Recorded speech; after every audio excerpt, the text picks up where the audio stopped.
Welcome to Trial by Wine. We take a closer look at crimes that highlight how fascinating humans can be.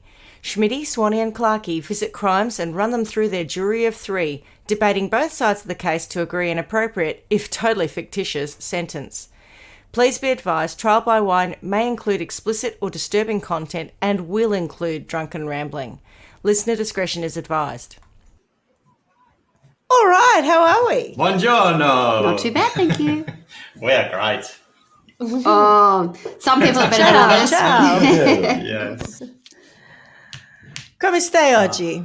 It's so good. So for everyone who doesn't know, we're in Milan at the moment podcasting with these two chicks, and it's 30-odd degrees today. We're in shorts and T-shirts after 3 weeks of Icelandic cold. So, yeah, it's fantastic. We're living the dream. Yeah. How about you two? Oh, well, yeah. Not quite the same. Yeah. That good.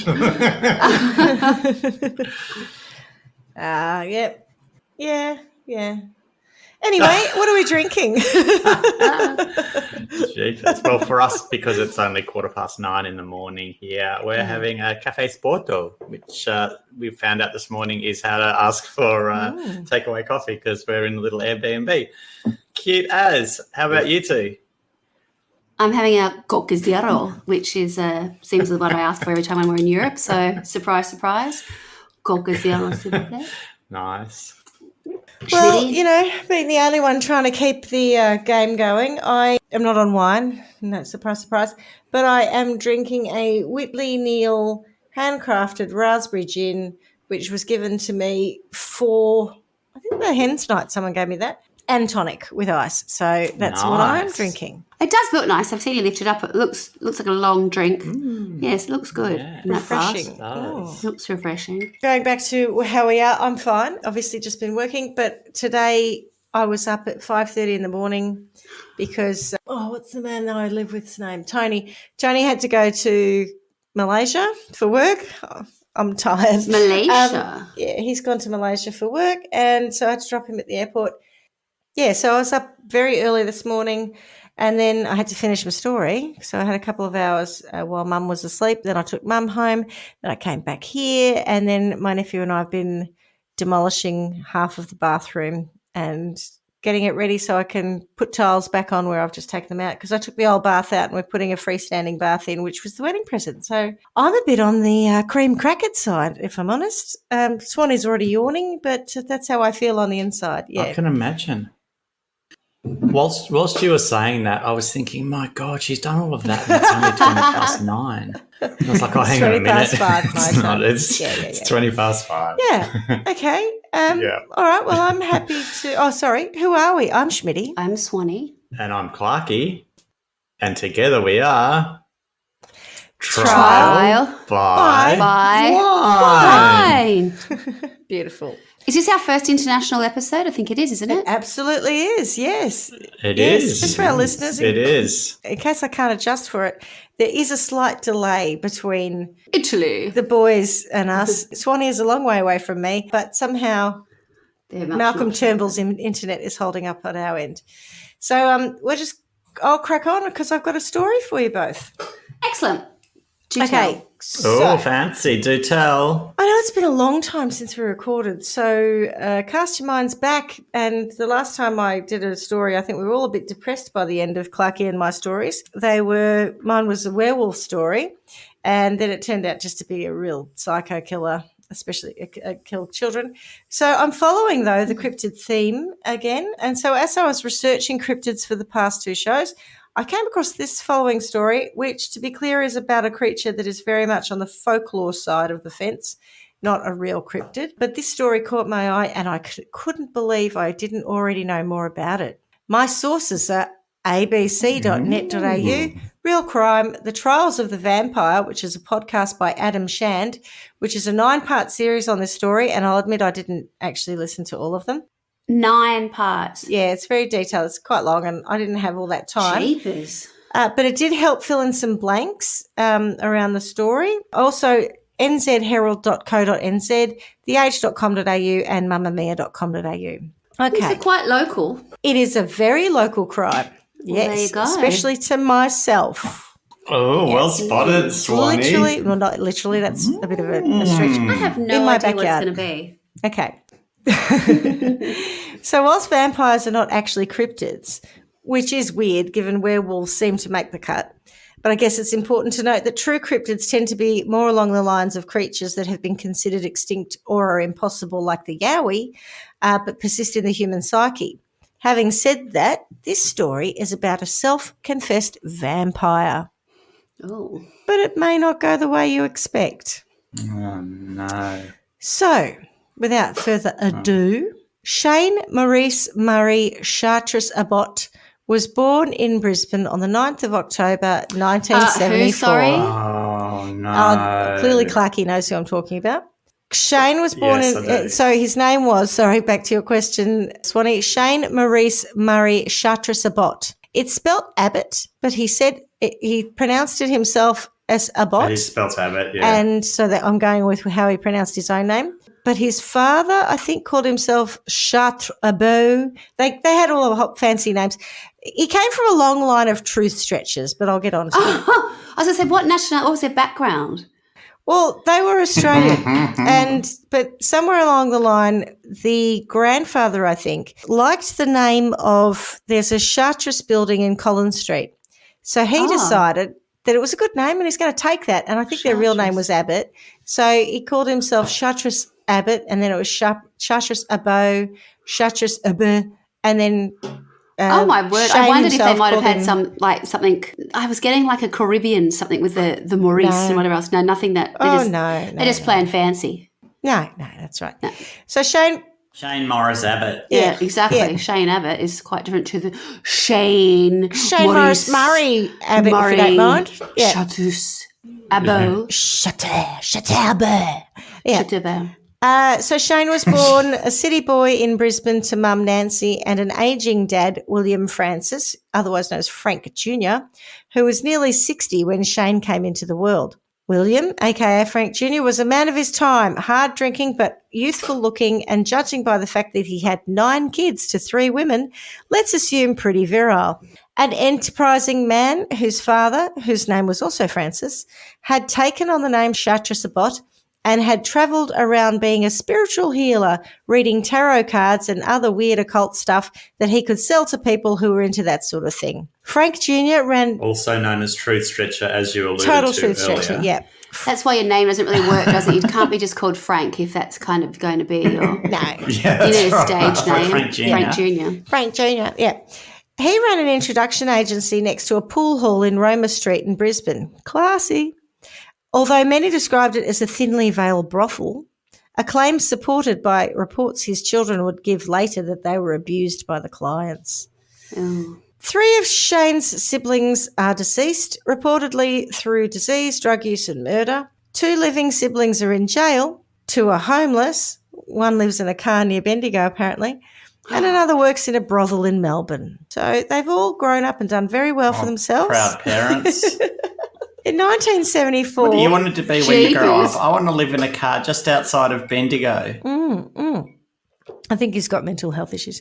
3 are dead, did you say? 3 are deceased. That's right. Whoa. Bad odds. It is, isn't it? I mean, not there's the 9, best. but still. Yeah. 1974, William Chartres Abbott left his second wife for Nancy Bowen, a client of the agency, and they moved to Nimbin in northern New South Wales to be some hippies. It's funny, I was just talking about Nimbin actually earlier. Yes. To be I was just thinking, I was like, They we to be just- hippies, yes. sorry, yeah. To do some hippieing stuff. They then moved to a farm near Lismore, which is also pretty hippyish. Correct. So That whole area is. Yeah. yeah, that's where True my that. Got family up there. uncle was. Yeah, Yeah. yeah. So childhood photos of the children are reminiscent of those in our photo albums. Sun-kissed kids, riding bikes, surrounded by animals, pets on the farm, family, sun and space. Idyllic, really. Shane was described by his mother as a sweet, caring and loving person.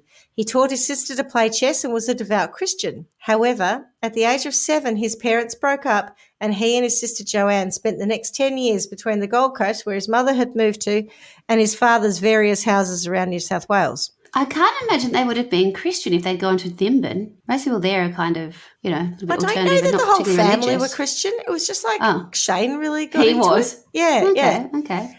And apparently he was quite a good godmotherer. Like he was a real churchgoer. Yeah, he was really Wow. into it. When Shane was around 25, he got married, had a baby, and moved to Melbourne. Sorry, they were actually in Sydney to start with. I think I've made that all a bit of a mess. So he meets his girl, his later wife. They are in Sydney. They have a baby. Then they moved to Melbourne. And they lived for a time with his half-sister in the outer west, aka my hood. To make money, his wife worked in the sex industry, initially at the top of the town brothel off King Street, and has more recently been working in another brothel in Coburg. They'd been working in the industry in Sydney also, and I read that Shane had been in trouble with the law there, but it was nothing major. Shane tried to bring in the bucks for a time. He worked in sales, but in 2000 he was arrested for fraudulently collecting money for the Sally Army, and later that year his marriage broke up, falling into the... When you say the Sally Army, do you mean Salvation Army? Yeah. Gotcha. Falling into the darker pursuits of Melbourne, he rejected Christianity, having discovered Satanism and the occult. And remember, his grandfather was an occult peddler, right? So... There's a bit of this sort of theme that's been running through the family that, like it was sort of a thing that they were into, but and they were hippies in Nimbin, and I'm sure they were having crystals and what do they call them, dream catchers and all that shit. So, it's not really that surprising.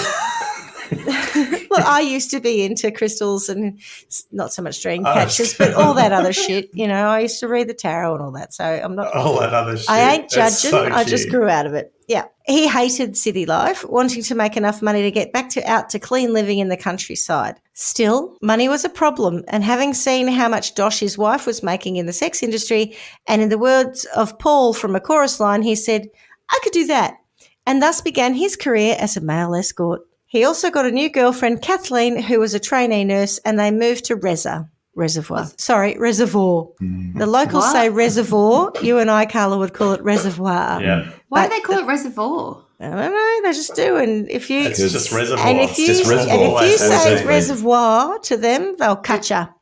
So they're saying it's not a reservoir. They won't know where you're talking about. Yeah, just say Reza. It's safer. So the locals thought he was a clean-cut night owl, a little weird for wearing a long black coat with pinstripe lining. And, Swanee, you might recall my Alberta Ferretti coat. I was thinking exactly that. And, in fact, I have two of them, I wore them an awful lot. In fact, I think I have to get one of them relined as a result. But I kind of don't have a problem with a long black coat with pinstripe lining. Vibe. Exactly. Yeah. Who knew? Oh, my sister said I was more like the bloke in the Matrix with my coat, actually. Notwithstanding Melbourne winters, he'd even wear it in summer. But otherwise, he was fairly unremarkable.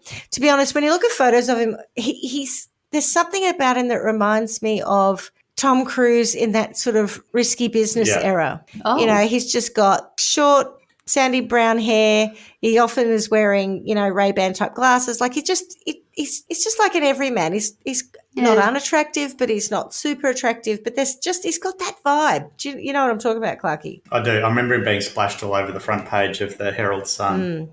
He does have that Tom Cruise kind of and look. This was most of the story is in the early 2000s.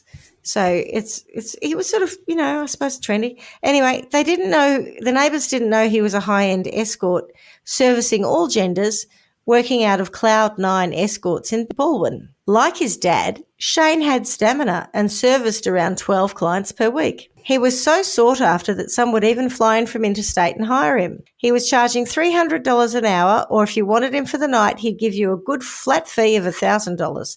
But I also read in another source that it was about $2,000 a night, but a lot of that went to the agency. That's a pretty good salary, though, isn't it? No, he was earning pretty good money, yeah. Decent coin. Well, yeah. Decent coin. He works hard for the money. So hard for it, honey. That's right. His trade name was Simon, and it was alleged that he would not only put out in the more vanilla ways, but he also catered to people with a penchant for kink. He was said to have a kit bag including dildos, condoms, whips, ropes, and handcuffs. The usual. Specialising in kink made his work somewhat dangerous, as he'd never know whether a client was really safe or likely to go too far, which is fair enough. I think that's a considerable danger in the field. Whilst he had a particular persona for his work, Shane would tell people close to him that he was just earning enough so that he and Kathleen could get out to the country. So for him, it was a job. It was just a means to make money.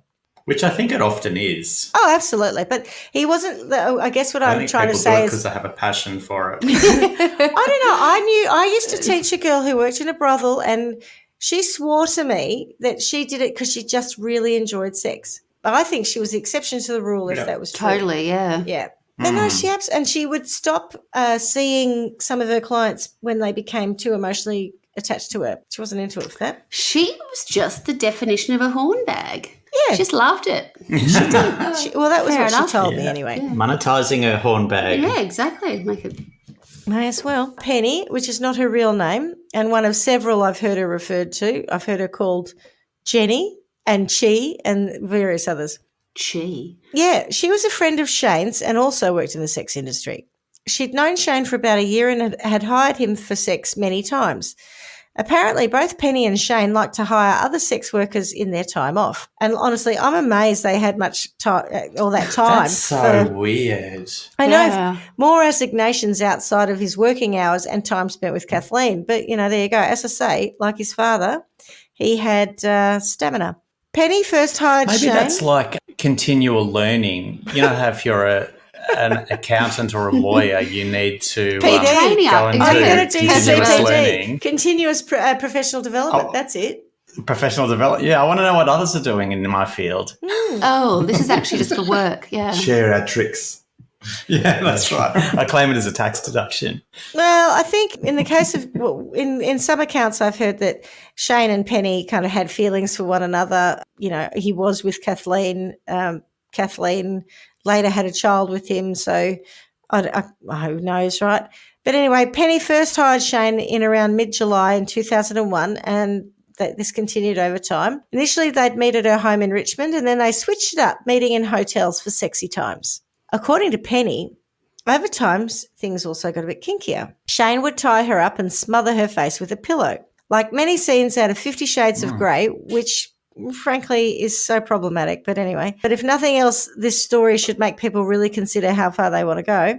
He would say, "It's good, isn't it?" They continued to explore BDSM together, and during these sessions, Shane told Penny he was an ancient vampire, older than Melbourne. And I reckon he'd read too many Anne Rice novels. An Interview with a Vampire had been released in 1994, so I think he was just styling himself on that. Of course, he stayed young by drinking blood and showed her how to drink blood from someone's arm, and she could become a vampire if she'd like to. Penny didn't seem bothered by any of this, probably because it was role play and part of his persona as an escort. So they'd been at it for just over a year when Penny called Shane for a meetup. She'd been feeling horny, her words, not mine. So they agreed, truly. So they agreed to meet. It's a quote. Oh, feeling horny. Yeah, I was feeling horny, so I gave Shane a call.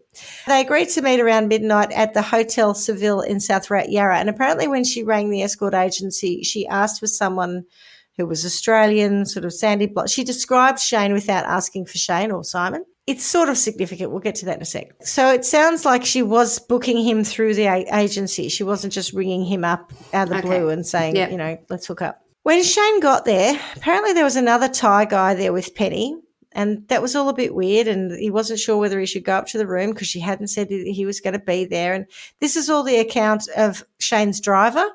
So he had a couple of guys who would drive him around, who they weren't bodyguards as such, but because the work could be dangerous, I think he felt that he needed someone else around just to make sure that they knew where he was, and they'd pick him up after his work and, whatever he's doing, and he'd often talk to them. So they were quite good intel into the insights of Shane, because he wouldn't talk to them about the ins and outs, no pun intended, of what he was doing on his job, but he would talk to them enough that they got a sense of him. Okay, So is that balls deep or just partially balls deep? No, he didn't kiss and tell. He was quite polite.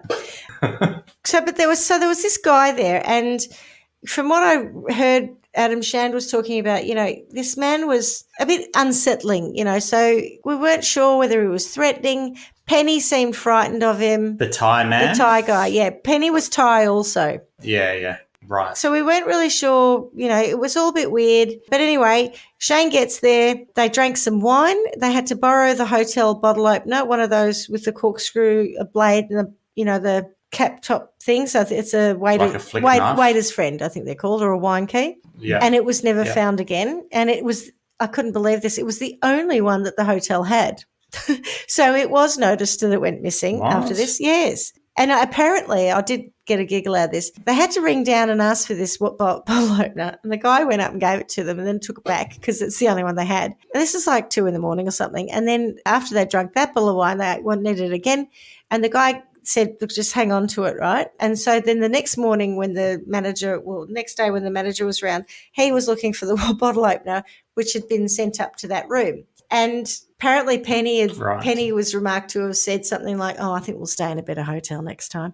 The account is a bit mixed between various, it's like Penny's version of events and Shane's version of events. So they definitely did a bit of chatting for a lot of the time. Pretty sure I think they had sex, and it's sort of weird that I'm saying I think they had sex, but Penny fell asleep and Shane left, and that was at about 5 o'clock in the morning. He later said that she hadn't been herself, saying that he felt she was caught up in she said she was caught up in some sort of debt, and it was something to do with the casino and something to do with some Thai people, and I think that is the connection to the sort of strange man from earlier.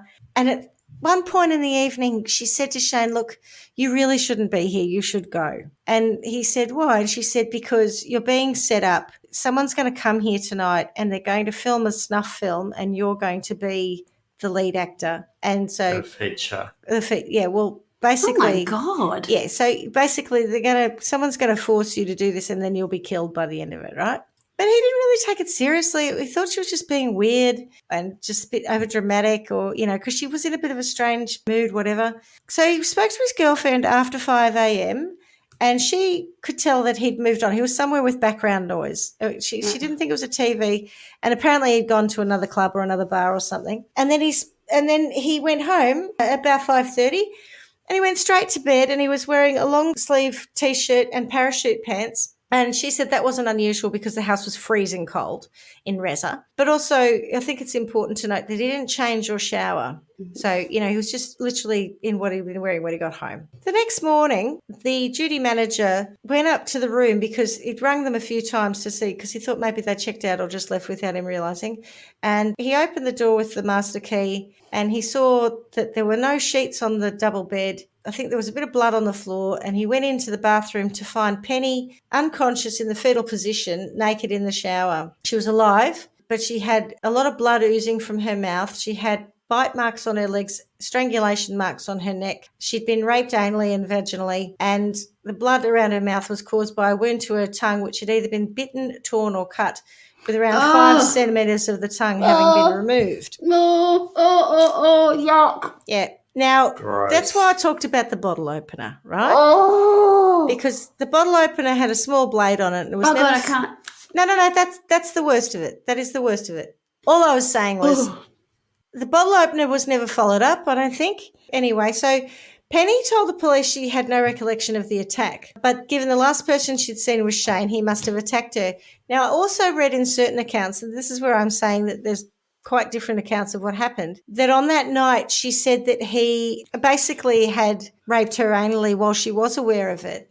But it was sort of in this BDSM thing, like he'd tied her up and he'd pushed her down on the bed, pushed her face into the bed and raped her. And she said she'd scared. She wasn't expecting him to do that. But then I also had another account where she doesn't remember anything.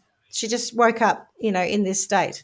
And I wasn't really sure how she got there, but she was pretty sure maybe Shane had done it because he was the last person she'd seen. So then Shane was arrested and interviewed by the police. They found her mobile in his black kit bag, the one with the dildos, etc., and her blood was on his jacket. His what do they call them? Prostitute starter kit? Yeah. Just pick one up at Kmart. Yeah. And it comes with the whips and the dildos and everything. Yeah, that's right. You only have to replace the condoms. Oh, anyway, don't get me started on dildos. Just communal dildo. Okay. No. The idea of a communal dildo. Anyway.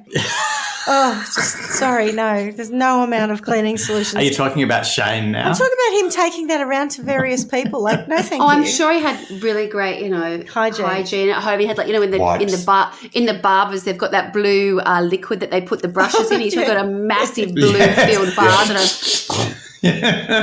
just out, like, for everyone to see. Sanitizer. That's the sort of stuff that just makes me gross out. Anyway, so now Shane was charged with 2 counts of rape. He said that the evidence on his jacket and the phone were planted by the police, that he had never attacked her, that none of this, someone else must have attacked her after he'd left the room, because none of this had happened when he was there. He was just a lover. He was just a lover, yeah. So, yes, he was charged with 2 counts of rape, 1 count of intentionally causing serious injury, and 1 of recklessly causing serious injury, which, as I said, he denied. The case went to trial in 2003. Now, at the time, to your point, Clarkey, there was a series of salacious headlines all about this vampire gigolo. And if you look at it, it's all Melbourne's vampire gigolo rapes women. It's just ridiculous. He pled. I've never heard of it, but I guess I wasn't in the country. I think it was a Melbourne thing. You had to be there. Yeah. And you're right. You weren't here. No, I wasn't here either. No, you weren't. But somehow I did sort of know about this. Anyway. Probably because you were looking at Melbourne's news media. It's like me, I've been looking at Sydney stuff. I wouldn't look at stuff. Yeah. So he pled not guilty on all accounts and was described by everyone as easygoing and really lovely. His lawyer, Alan Hands, slammed the case. That's those Italians on a moped going past. What was that? I think it was some traffic going past the boys. Oh. His lawyer, Alan Hands, slammed the case against the gigolo as a fantasy. The Crown case is a story worthy of Bram Stoker and a mystery worthy of Agatha Christie. But both of these works were of fiction, and that is what their case is. Not to be outdone by the crazy prosecution theory, though, his defence maintained the story of the snuff movie and that another man attacked her after Shane had left the hotel. Which, to be fair, when you look at the evidence, which the police didn't really, it's quite possible that Penny was attacked by someone else. I know there was a fire escape door that wasn't locked. Like there was opportunity for someone else to have been there. My client was being groomed to appear in one movie. At the end of it, he would be killed. Shane also told many people, including the police and others, that he was going to blow the roof off police and political corruption. And by the end of his trial on day 4, he was ready to take the stand. However, Shane was afraid for his life. He told his counsellor, Sandra Gibson, that the police at the trial were watching him and that he was sure the police were going to kill him before he could speak out. On the morning of the 5th day of the trial, while Shane, his now pregnant girlfriend, Kathleen, and her father were getting ready to go to court, they were in the front garden of their Reza house when 2 men approached. One assaulted Kathleen and her father, while the other approached Shane and shot him twice, once in the chest and the second shot hit his neck. Shane bled to death on his driveway while the 2 assailants ran away on foot. Ooh. Yeah. Bloody. Dun, dun, dun. Yeah, so back in court, the whole proceeding fell apart, obviously, because, the guy who's on trial has just been murdered. Can't really charge him. No. Who wanted him gone? That's the big question, isn't it? So Judge Bill White discharged the jury and referred the members to counselling, probably EAP. Or maybe it was CAP, as it was the Court Assistance Program. It has been a difficult trial, and it's been a difficult trial for all parties, including myself, Judge White said. Poor Judge White. He went on to say, I thought it was a weird quote. He went on to say more profound things like, though it is a tragic thing that this sort of thing can occur in our state, it appears that it has. You don't say, Judge White. Judge White's not the best judge, is he? I think he was a bit shocked, perhaps.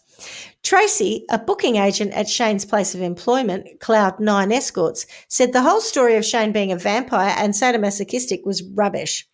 Quite frankly, what he was a normal, outgoing, friendly young man who enjoyed life's experiences, she said. She went on to say he was a consummate professional who was popular with all of his clients. He'd been looking forward to getting off the rape charges. He denied it and was looking forward to getting back to his normal life. I don't know who would want him dead. So who did want Shane dead? Well, who indeed? Glad we asked. I am glad. Well, Carla did ask before, sort of. Who's he pissed off? Yeah. Shane was convinced the police were out to get him, but Penny's ex, Mark Perry, what is it? Wake up to yourself, That's Perry. it, yeah.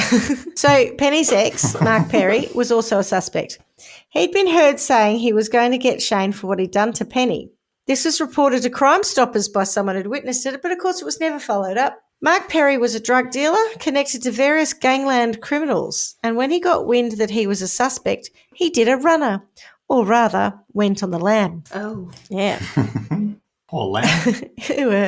In 2005, a prisoner who was serving a life sentence for murder and whose name is not reported anywhere for legal reasons, but is a known hitman with the fake name Jack Price or Mr. Gregory, indicated to police he knew something about the vampire killing. He took his time giving details, though, waiting till the police were gagging for some intel. A year later, he told police that he had killed Shane for Mark Perry as a favour, which was very unlikely in terms of the favour bit. You don't usually kill someone for a favour, especially when you're a professional hitman. He also said that a serving and past policeman were aware of the intention to kill Shane, as he was a regular drinking buddy of David Waters, who had left the force on stress after being investigated on unrelated matters of corruption, and told him and Sergeant Peter Layla about it in a pub in Carlton. Then he asked if they could give him a bit of a hand. He needed Shane's address, as it would be pretty difficult to shoot him on the street outside the courts. He'd asked around, but no one was able to help him, and of course Shane probably didn't have Simon the 200-year-old vampire Gigolo on his White Pages listing. Jack said that Peter Layla gave him the address through Waters. He then told him that to throw the police off the scent, he would go into a police station after the hit and let himself be arrested on some outstanding driving offences. Now, whether this was all discussed is conjecture, but one fact we do know is that he did hand himself into the Paran police station on the day of Shane's murder, and his arresting officer was one Sergeant Peter Layla. This revelation then sparked a new investigation to look into police corruption, which was called Operation Briars, which would go on to cost the taxpayers $30 million. Now, this is all connected to the Underbelly, and if you've not seen the first series of this, I highly recommend it. Swanee, if you haven't watched it, a little bit violent, but it's all set in Melbourne, and it's all basically in everywhere I grew up. It's got our church in it. It's oh, wow. Queen's Park, Cross Keys down at Strathmore, very local. Yeah. So in these gangland wars, various people who were connected to the illicit drug industry were being gunned down at a fairly rapid pace, and I can't remember the number, it's something like 30 or something of them over time, and there were some corrupt police also involved. The two policemen who I just named were investigated, but there was insufficient evidence to link them to anything. They didn't seem to be able to pinpoint who had leaked Shane's address, but someone certainly had. So I remember reading that for the day, I think it was like day 4 or day 3, the Defence Counsel had actually put a motion in to have Shane's address withdrawn from the records to avoid it being leaked. But by then, obviously, someone had already got it and given it on. There is some question as to the veracity of the confession given the low character of the informant. Some of what Jack Price alleges is all wrong, particularly around the murder itself, how it took place, as in the shooting in the street and reservoir. And whilst a few facts were corroborated, he's also reportedly a truth stretcher of the highest order. Best kind. Enter, stage left, Lawyer X. Yes. You heard me right. So, for our international listeners, Lawyer X, whose real name is Nicola Gobbo, was a defence barrister who represented many of the gangland personalities and who police used as an informant after she had been found in possession of narcotics when she was studying law in university. She would gain the trust of the criminals she was defending and feed that info to the police as an informant, which is, of course, wholly unethical and has allowed many of her former clients to petition for their cases to be overturned. She would also contact various people of interest and tell them that other contacts were informing on them to get them to talk, which she would then report back to police. And there's an endless amount of stuff you can read about this. The final reports of Operation Briars are available if anyone is interested to read them on I think just look up police inquiries or whatever and you'll find it. I can't remember the name of the website. But that's where I got some of this information from. Nicola was deployed to try and get more information to make the confession stick. So everyone knows that this bloke, right, Jack Price, Mr. Gregory, whatever his real name is, firstly, he's doing time because he's killed other people. So he's a professional hitman, and by this time he's already got a life sentence, I think, and he's doing time. He came out in 2005. Shane was killed in 2002, I think. So it's taken years to come out to say, oh, yeah, I was involved in it. And part of that, some of that is to do with the changing alliances that happen in this period of time as well. So one point I'm friends with Ganjitano, but now he's knocked off. So now I've got to have a different alliance with Mock Bell or whoever. I'm not making up names. These are people, but not, I'm just Carl Williams, the Morans. Yeah. So you kind of think, well, what's in it for him? But there was a fair amount in it for him, actually. Anyway, they get their number one favourite informant who's deeply embedded in all of this gangland culture, being Nicola Gobbo, otherwise known as Lawyer X, otherwise known as, is it informant 3898 or something, 58? She's got some other number. She's got a few numbers. So dirty girl. The police used her to help them fit this story up so that they could solve the crime, while the hitman was given a series of incentives to get the story right, even though he'd made these errors. And the errors he made kind of makes reasonable people doubt that actually what he was saying was quite true. Some of those things were like tax breaks, and it wasn't so much about getting time off serve, but there was a whole series of things that he asked for and made demands, and he was really eking it out and giving them bits of pieces of information at a time, because he knew he kind of had them in over a barrel. Because when this first happened, no one in Reza had seen, there were no witnesses. There was just no evidence. There was nothing to go on to try and find these two hitmen who had killed, apart from Kathleen seeing them. But, I think one of them knocked her over and then punched the dad up. You could imagine it was a pretty fast and furious kind of attack. The investigation, as I said, completely stalled. So they were basically busting to get some information, and they really wanted to close this case and close it out because they were in damage control with this whole corruption piece as well. Yeah, and also at the time there was all, as you said, the gangland warfare, and so to actually be able to close out cases quickly, I think, was important, because those killings were happening in public places, at footy grounds, and the kids football. What's it called? Little League. No, it was the Auskick. That's it. Down behind the cross keys, two of them were shot in a car in front of the children. Yeah, I was drinking at a pub in Brunswick 2 nights before the double murder in that pub. It was pretty rough. Was that Lewis Moran? I think he was killed in Brunswick. Yeah, and Carla Lewis Moran. They just walked in 5 o'clock in the afternoon and just shot 2 people and then walked out in the bar. Yeah, Lewis Moran and one of his. It was pretty brazen. One of his bodyguards or friends or minions.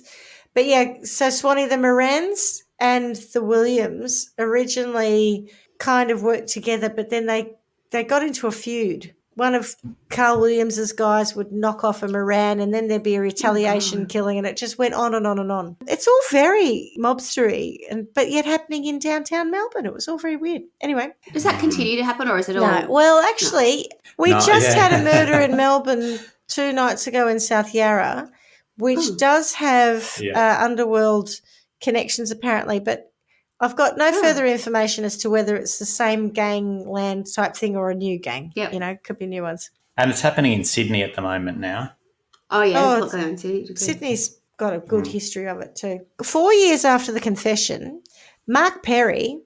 Wake up to yourself, Perry. The ex-boyfriend. Evangelius Goosis, otherwise known as Ange Goosis, and Warren Shea. Evangelius Goosis. It was Penny's ex-boyfriend. Were arrested and charged for organising the murder. Mark Perry had been hiding out in WA, but was found in 2013 and extradited to Victoria to stand trial. Nicola had meetings with Ange Goosis and also tried to get info out of the ex-cop Waters, but he was hip to her pretty early on, knowing that he was the subject of an investigation under Operation Briars, so he didn't fall for it. That's what I was going to say, right? So the Task Force Purana was the task force set up to basically investigate all these related murders to do with the gangland stuff. And the gangland stuff. Operation Briars, the reason Operation Briars sort of investigated Shane's murder was because it was very much about the police corruption angle of it. So some people at the time argued that it should have just fallen into Task Force Piranha and should have just stayed there. But there was this whole, like Simon Overland was the police commissioner at the time. He'd taken over from Christine Nixon. And he was, very keen to make this all sort of clean this all up. And so that's why this Operation Briars came through. There was a statement from Nicola that Gooses had confessed to being involved, but it was never entered into evidence. And later she said it had been added to a statement and she'd never said it. So you start to see this picture of the informant giving unreliable information or people doctoring statements that the informant is alleged to have made. You've got a hitman who's in jail who's just having a wonderful time gaming the system basically and saying, yeah, I did it. And then you've got these corrupt policemen out there saying nothing to see here. We might be a bit dodgy, but nothing to see here. So it's really difficult to get to a point of kind of saying we can pinpoint what really happened here. The prosecution alleged that the three, being Gooses, Perry and Shay, had organised the hit on Shane as a revenge for what he had done to Penny. But the defence rolled out their star witness, who was the actual hitman, Jack Price, in the dock and said, no, I did it. It was a favour. I did it. So, unsurprisingly, all three were acquitted of the charge of murder and manslaughter because basically it was all based on the confession of a man who was a massive truth stretcher and the complete and total lack of actual evidence beyond his confession and basically some gossip mongering from Lawyer X. So much reasonable doubt. You couldn't convict them. You really couldn't. So interestingly, Ange Gooses was and still is doing time when the trial was on for murdering Lewis Moran of all people in Brunswick. So in the pub you were drinking it, yeah. Although he denies this, and that's a whole other story related to another very dangerous person. Yeah. Yes. Jack Price was convicted of the murder in a subsequent hearing, which I can find no evidence of. Also in the police statements, he's, as I said, called Mr. Gregory. And I think because he's got a made-up name and I don't know who he really is, it's pretty difficult to look for made-up name, I don't know who he is versus the Crown. So this is another case with no real conclusion as to who done it. We're left with not knowing if Shane attacked Penny, but I don't think he did. The cutting of her tongue to me was symbolic of a warning to not talk. All right. In my mind, that's very intimate and it's very violent, and it could be related to the money that she owed to someone else. Like it could have just been someone deciding to have a crack at her. Is she still around now? But I don't know who she is because she's been protected with anonymity as well. Some people she declines to give interviews on anything. All the media reports paint Shane as some sort of weirdo who thought he was a vampire, which is obviously why he, and by the way, Wiggers, come up in a search for vampire crimes.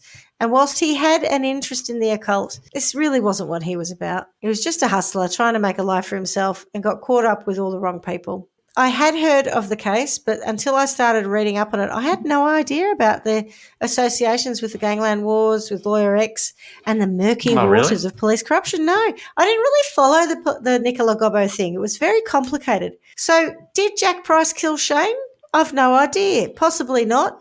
But then again, possibly. And I only say that because why else did he bother to walk into the Paran police station on that day and report himself for driving offences when there was no need to do that? So that's the only thing that makes sense to me, that maybe he was involved, maybe he did do it. Angie's still in jail. Warren Shea got done for building a massive drug lab near Macedon recently. And Mark Perry has gone very quiet in the news.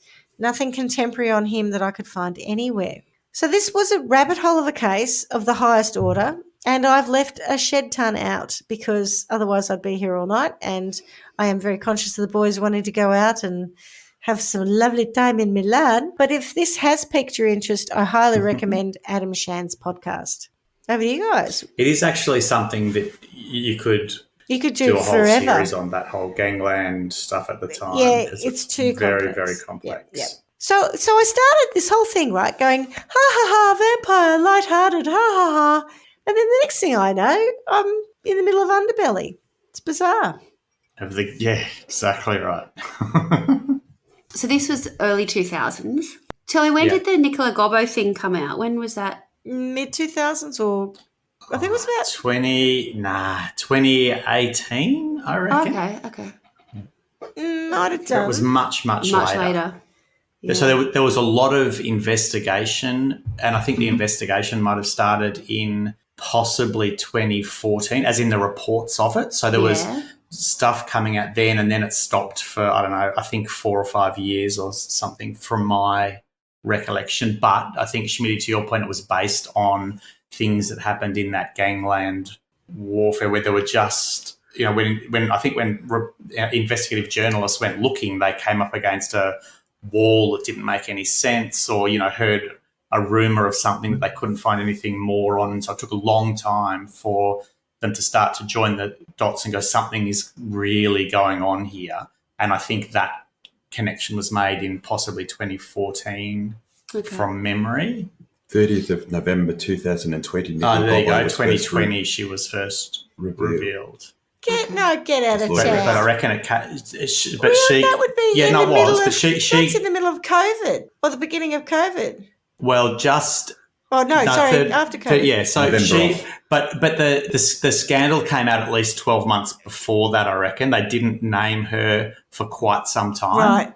So it was just Lawyer X for a long time, and then we all knew it was Nicola Gobbo. Well, we certainly knew it was Nicola Gobbo from when it was first Lawyer X, but it took a while for that to come out publicly, because I think there was a lot of legal suppression, so you couldn't say anything about who it was in the media, because there was a whole lot of talk about her potentially getting killed either by the police / legal fraternity or by some of her clients who she'd done the dirty on. So they couldn't say a thing, and then she left the country, and now she's hiding somewhere and threatening to sue the government again. She's out of money. Yeah, so there was a lot of media coverage in 2018 and 19, but you're right, her identity was subject to a suppression order. She was called Informer 3838 or Lawyer X or EF at that time. Yeah. And then in December 2018, Dan Andrews, the Premier, ordered the Royal Commission into the management of police informants. Right. And it was after that. In 2020 is when she was named. How did she become? What's the drug connection? What happened? When she was at university. How did she become an informant? When she was at uni. So she's from a very well-connected family, right? They're all in the law profession, whatever. So she's 100%. Yeah. So she was always going to be big in the legal world. So she was found with drugs at uni. Yeah. And twice, rather than that come out. Not just for herself. Yeah, I think you might be right, but. What do you say? No, I think it was for herself. It was for herself, but because she was doing law, right? Who she was, yeah. Well, and I suppose who she was, But so, so the trade-off was that they won't go public with it. They won't charge her with anything if she becomes an informant for them. That's your whole career, your whole future career because of the pressure on her to be a really successful lawyer. Yeah. Had it come out that she was doing drugs, that would have ruined all of that. Career. So she went with it and said, all right, and became an informant from that point, then went on and became a lawyer. And Jeepers. It's extraordinary, isn't it? Barrister. It really is. So extraordinary. So she was representing criminals. Yeah. But Carl also Williams, she represented. Yeah. High profile gangland. Yeah. Matt Bell, maybe Gatto, I'm not sure. And then she was also telling the police everything they were telling police what was going on. So, you go in and you have this lawyer and defendant privilege. Yeah.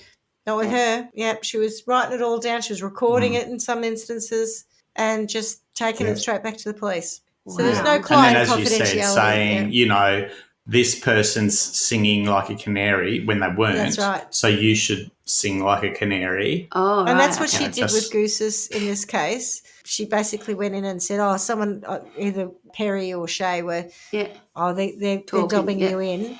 And, he's in jail, so he's got no way of knowing if this is true or not. And so he's like, no, it wasn't me, it was them. Say that to you, And that was also interesting about that policeman who knew immediately. She was being fed lines of inquiry from Operation Briars about him, and so he shut her down immediately. How is she still alive? Because she's quoted as saying she's more frightened of the police than she's her ex-clients. Really? She thinks the police are more dangerous to her. Yeah.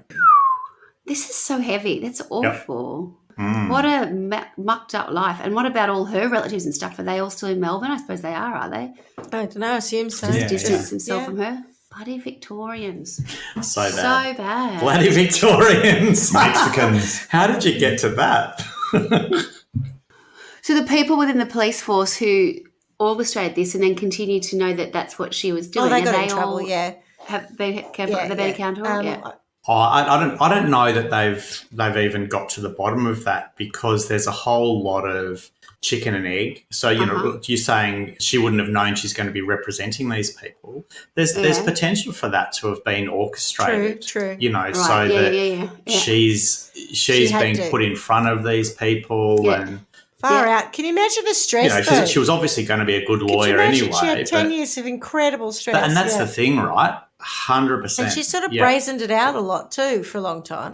I mean, I don't know her, but I just, from what I saw in the press and whatever, even the interview she's given and that, she sort of brazens it out. And I just think, far out. I think I have the odd bad day at work, you know?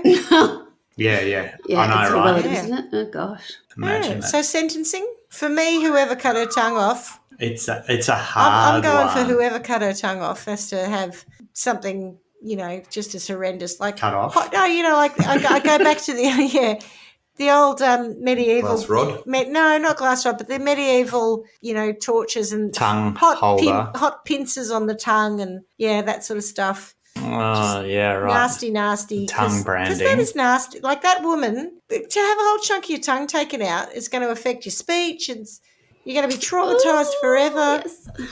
You know, and whatever it is that they felt that she did to deserve that, she didn't. So I'm all right with them whoever they are, you know, getting some real serious retribution on that. I think this is the hard thing with the sentencing for it. Who actually did? You know, who do you hold accountable for it? Because, you know, people died, people got. Yeah, I can't name them. But who is that? It's hard. But whoever thought it was a brilliant idea to make a mockery of the justice system by putting a person in a position where they had to inform and break client privilege, regardless of who they were defending, because, you know, they could have been defending someone who actually was innocent. And the flip side of it is, Swanee, particularly, that because of the people that she effectively broke the law about because she did this, they have the right to then have to have another day in court to determine whether or not those crimes should, you know, those trials should be overturned. Correct, yeah. So you could end up with these people back on the streets who shouldn't be because they were running around killing each other. It's very complicated, I know. Misrepresented. Well, you could go to the Carl Williams and get a bike seat out. Oh, God, I don't know what you're about to say, but I don't think you want to know. Well, Carl Williams was one of these monsters. Yeah. And he went to jail and he was murdered in jail by another inmate who beat him to death. Oh. Not the bike seat, but part of the bike in the bike seat off the gym. Oh, gosh. Yeah, the pole that holds the seat on, because they're quite resourceful in jail. Just bringing it back to Shane Chartres Abbott. Abbott. It's almost like a case of the boy who cried wolf. And I think that because if he's running around saying, I'm going to expose this or I'm going to bring this all to light, potentially he did know the whole scandal that was about to come out, or, you know, it was going to come out years later. Potentially he didn't. If he's talking about something less sinister than what was going on, he's been killed for it. That's pretty rough. But if he is actually threatening to bring it to light, it's a bad defence strategy to think you're going to get off. Yeah, maybe you shouldn't have said anything until you had your day in court to say whatever you needed to say. Either say it. Don't go around saying I'm going to say it. But don't threaten to. Let that be a lesson. Yeah, because, you know, there was something very big going on. And let's face it, whilst it was sort of towards the tail end, that was happening all the time. So it's not like it was a surprise outcome. Absolutely. No, that was a little bit naive, wasn't it? And so him saying he's worried about his life was, you know, and I know we sound legit, like we're victim blaming, but yeah, he did put a target on himself. Yeah, I find the whole thing utterly terrifying. Yeah. No, I know, but it's also really because yeah, because it does involve, you know, the legal fraternity and the police, and at, the very root of it, it's powers that you should be able to trust. Yeah. Oh my God, let alone all the, if I look at that as two separate entities versus underworld figures, and then you would go, oh, actually everyone's in cahoots together. I find that terrifying. That's worse. It really is. It's like I don't, then there's no. It's bad, isn't it? It's who are the good guys? If the good guys are the bad guys. Everybody's a bad guy. Correct. It's very, very unnerving to think that, it feels like it should happen in a movie, not in Australian society. And to know that it has is very, very. Well, just like the judge said, it's been a difficult trial. And it's been a difficult trial for all parties, including myself. Oh, me. Yeah. Because I could have been linked to this. I wonder too about the snuff film, right? So if, let's say he did know about what was going on, it's a very good way of getting rid of someone like that to go, there's because now that he knows, we need him money dead, out of it and therefore let's set him up. Yeah. Well, I think more so, let's just do it as a snuff film so that it'll kill two birds with one stone. The blame somewhere in that. Yeah. No one will suspect the legal fraternity for that because it's a snuff film, and so it's got something to do with the porn industry or whatever it might be. The other they're pretty clever group of people who we've talked about on many occasions, the bloody media, because this story. When you first, the countless articles you read on it are nothing more than Melbourne's vampire gigolo, and he was really into the occult, and he was, and he had a kit bag with dildos and handcuffs. It's like this whole salacious storytelling. Yeah, and then it sort of all fizzled out because that wasn't where the story was, and that's why Adam Shand has done an exceptionally good job of really investigating this to point out that that's not where the story is. So you're going to sentence, going to do anything, or you don't have to. I know you're in holiday mode. I think, again, hard to find who to sentence.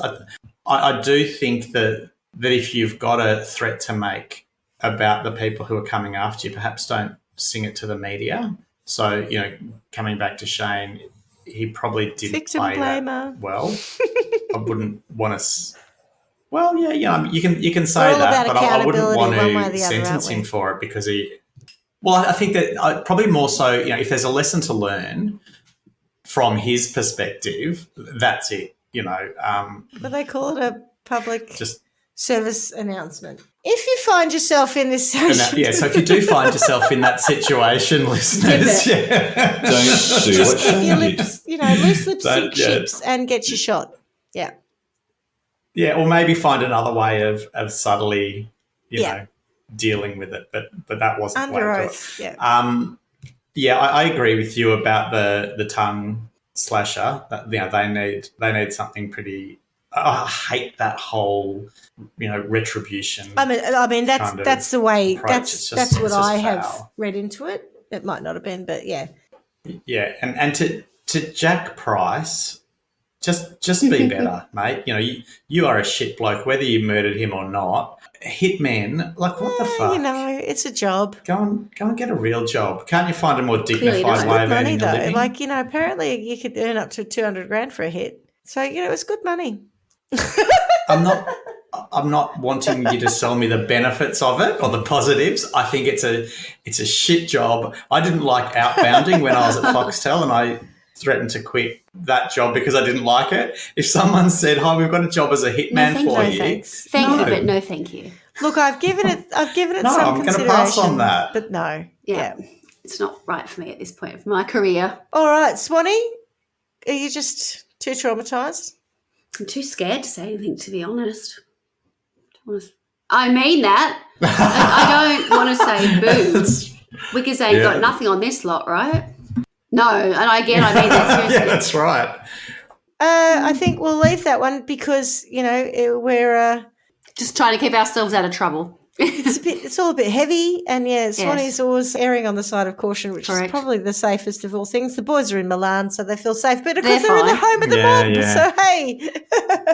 Yeah, that's right. All right, well, thanks for that. Thanks for listening to that, and as we say every week, miss you already. Ciao. Well done, darling. Ciao. Ciao. Thanks for listening to Trial by Wine. You can contact us at trialbywine@gmail.com. Please rate, review, and subscribe to Trial by Wine on Apple Podcasts or wherever you get your podcasts. If you'd like to support us, you can become a patron at www.patreon.com, Trial by Wine, or visit our website www.trialbywine.com to donate to us. Your support will help us cover many more cases and apply wacky sentences. We really appreciate you listening and hope you tell everyone about us. Our cover art is by John Christo and music is by Beauchamp from pixabay.com.